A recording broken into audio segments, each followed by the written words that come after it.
So, siya yung po. Alam niyo yan, ganyan ang mga huwaran, mga responsable SS. Sana all.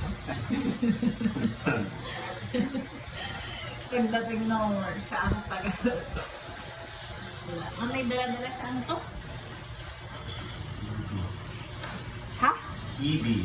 Ibi. Yung hipon na ano, tinuyok. Maluto kasi siya ng ano, patola.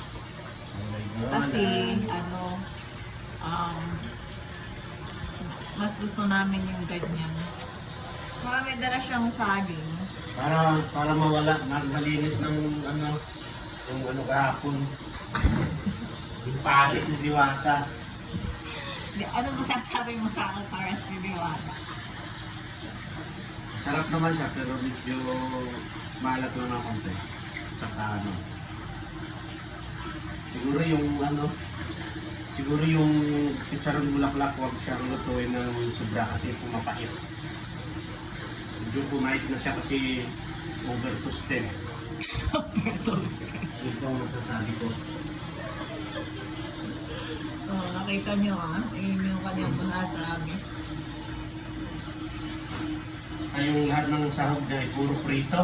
Wala na, puro prito. Mabakang kita naman. Pero